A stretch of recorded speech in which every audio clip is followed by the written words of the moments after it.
Have you ever been in a group chat and thought, wow, if anyone ever sees these texts, we're going to jail? Because I was in a group chat like that, but one day it actually did get leaked. And the punishment we got for this leak was 10 times worse than we ever could have imagined. It all started after spring break. Everyone was depressed to be back at school after 5 days off, and there was only one thing that could get us through the school day, our group chat. It was called Kids with Dads and Trey, because Trey's dad left when he was younger. There was 6 of us in it, and if you've ever been in a group chat like this before, you know there's always one person who's just slightly unhinged. In our group, that was Eli. Now don't get me wrong, Eli wasn't some evil mastermind. He wasn't scary or anything. He was just a little too chronically online. Like one time, one of my friends sent a picture of them eating a sandwich, and he literally photoshopped it to make the sandwich look like a turd, so it looked like he was eating poop. Don't ask why. I don't know. But this was the type of stuff that Eli liked to do. Sometimes it was funny, sometimes not, but it was always harmless.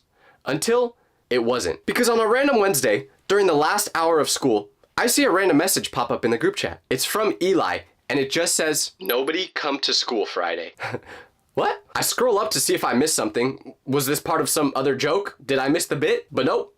That was it. Completely unprovoked, he sent that message. Now, if you're a normal person, your brain probably immediately goes, okay, red flag. That's weird. But this was Eli we were talking about. This dude made a fake mixtape one time dissing his teacher that made my ears want to bleed. So naturally, none of us took the message seriously. We're all just replying with jokes like, bro thinks he's him. I wasn't going to school anyway. And I just dropped a meme of SpongeBob in there that said, I'ma head out. None of us thought much of the text. Or at least we thought. Because there was one person in the group chat that didn't respond to the message at all, Marcus. See, Marcus was the responsible one in our group. Like, he actually had goals in life and wanted to have a good career.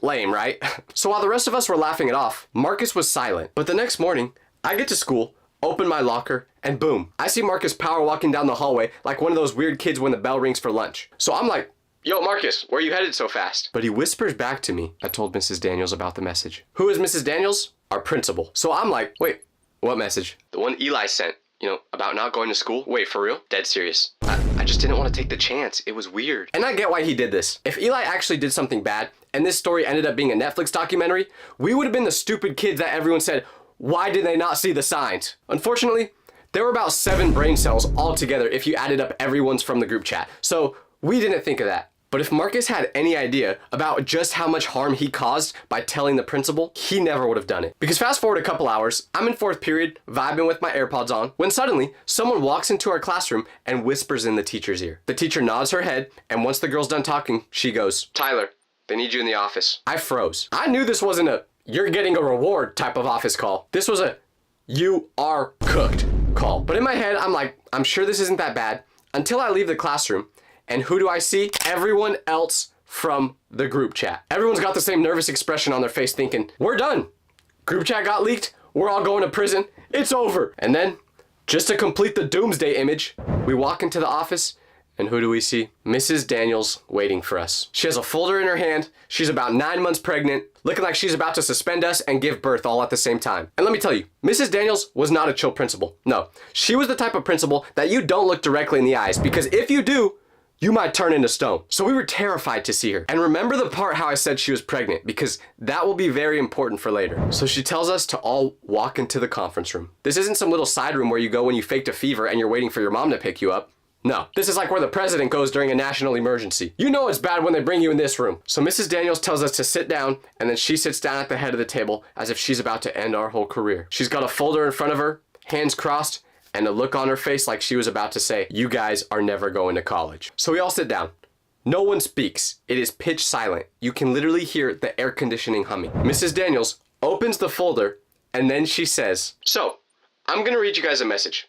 Tell me if this sounds familiar. Nobody come to school Friday. And just like that, we all started side-eyeing each other. Eli, who was sitting directly across from her, tries to speak. I'm sorry, that was me. But before he could even finish his sentence, the principal goes, Eli, you'll have your turn. Bro, what is this? Judge Judy? She looks up and makes eye contact with each one of us, slowly. This message was sent in a group chat that includes all of you. Luckily, one of you, Marcus, was concerned, and he came to me with this message and showed it to me. Side note, Marcus had his eyes glued to the table the whole time as if he was trying to astral project into the wood. Now I know what you're all gonna say. It was a joke. And I really hope it was. But you have to understand that in this day and age, we cannot, and I mean cannot, undermine how serious this is. That's when Eli raises his hand again, as if this was math class. I promise it was a joke. I didn't mean anything by it. I was just frustrated with how much homework I had, and I was joking about it. I wasn't planning on actually doing anything, I swear. Little did I know, we should not have believed a word Eli said. She nods slowly, listening to Eli, and then she writes something in her folder. And then she goes, I have a question.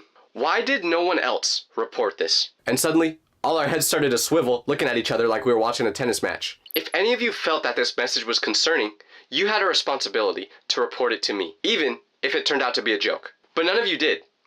Marcus did. Matter of fact, all your replies to this message made it seem like you guys thought it was funny. That is why Marcus is not in trouble today. At this point, we could just feel that she was building up to something. And then she goes, as for the rest of you, I'm currently reviewing whether this falls under our failure to report clause. There's a strong argument to be made that you guys should be suspended. One of my friends goes, wait, what? We thought what he said was a joke. We didn't think it was serious. We just send dumb stuff in that group chat all the time. Mrs. Daniels doesn't even flinch while she responds. Yes, and sometimes those jokes turn into headlines. I can't even lie. That was low-key a bar by Mrs. Daniels. Like, I respect it. But in that moment, it wasn't funny. And listen, she wasn't wrong.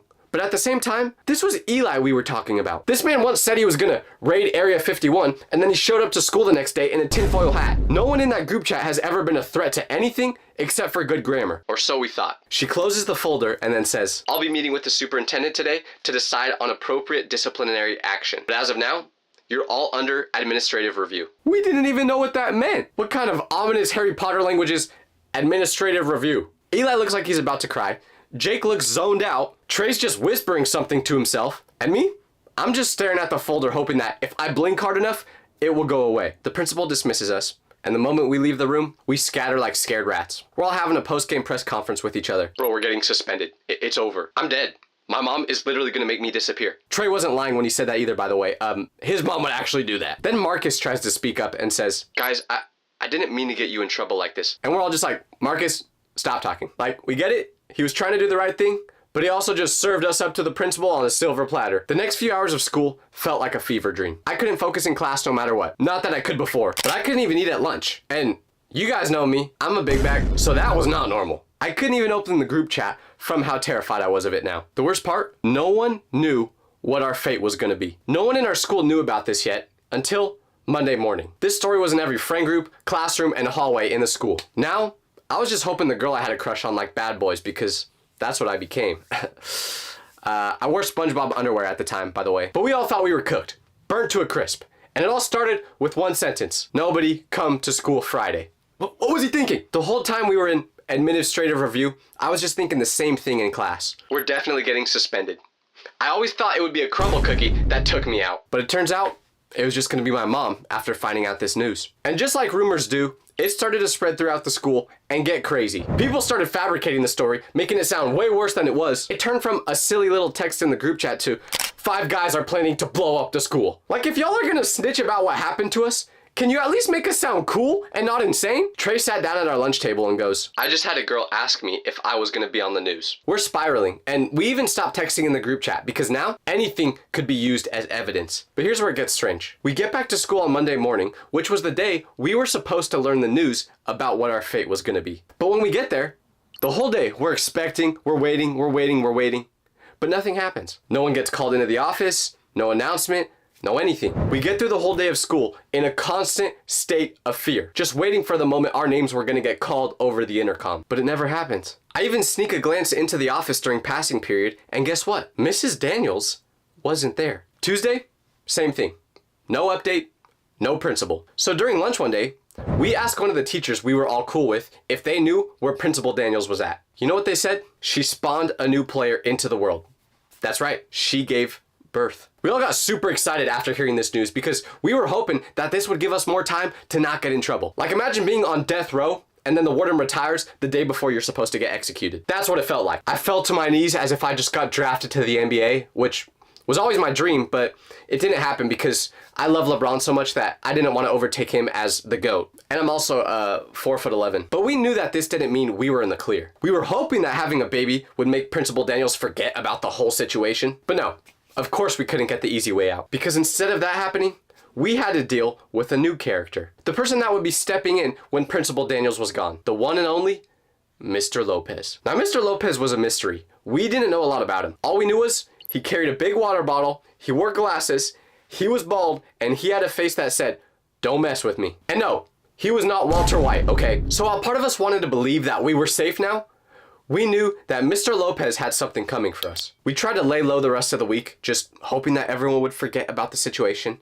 But then Friday came, and just when we thought that we might be out of the woods, Jake gets called to the office. And at this point, our brains are doing gymnastics trying to figure out what this means. Is this where we finally meet our demise? About 15 minutes go by where the rest of us are just panicking, thinking about what they're talking about in that office. Then finally, Jake returns. We swarm him like paparazzi. What happened? Are we cooked? Jake just blinks and then goes, "Guys, I think we're okay." Now this dude's delivery was way too vague for the pressure we were under, so we made him sit down and explain everything that just happened in that office. Jake goes, "Okay, so I walked in and Mr. Lopez is just sitting there." Doesn't say much at first. He just goes, "You're one of the guys from the group chat thing, right?" And I'm like, "Yeah." Then he flips through the same folder that Mrs. Daniels had on us, as if it was a crime scene investigation. Okay, but what did he say? He read through the folder, sighed real loud, and then he went, "Okay, you're free to go. But just so you know, we're going to be calling you back in the office very soon, so just be aware of it. By the way, what is your friend Eli like?" Jake told the principal that Eli was a good kid that could just be crazy at sometimes. And after giving his explanation,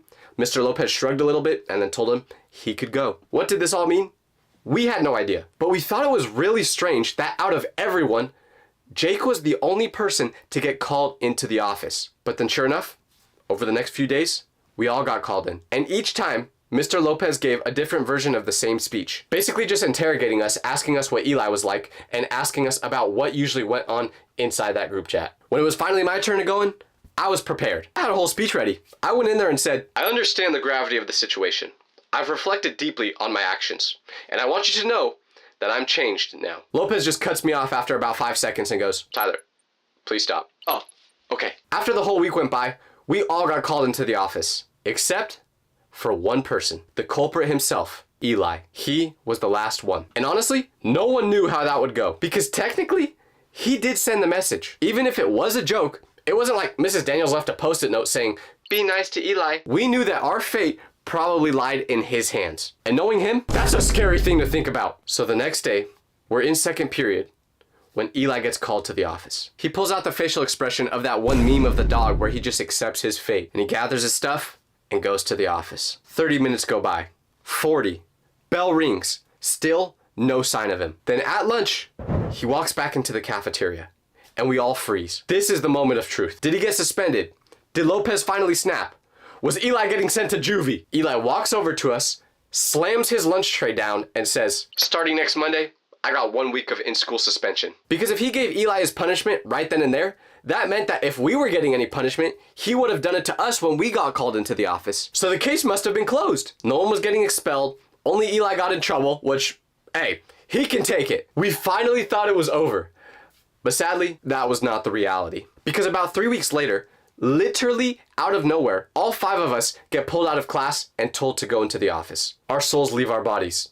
I stand up at my desk, just thinking, if you're gonna arrest me, just get it over with already. Once we get to the office, who's there waiting for us? Principal Daniels. And she's got that dang folder in her hands. It was like she came back from taking care of her kid just to punish us. Where'd she even come from? Don't she got a baby to be feeding right now? We thought after she gave birth, we would never have to see her again.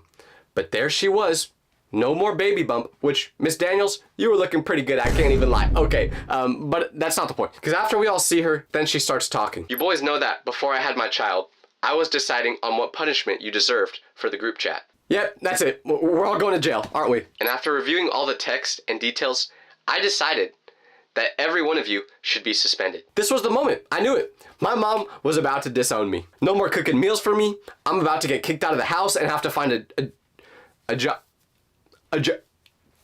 job. But then, in one final twist to the story, Mrs. Daniels goes, "But I'm not currently the principal, so I handed over the folder to Mr. Lopez and let him decide what to do with it." Oh no, what was Walter White about to do to us? And then she goes, "And luckily for all of you, after talking to each and every one of you individually, he decided that while what you did was dumb and irresponsible, you don't deserve to be suspended. So you can thank him for letting you off." Thank him?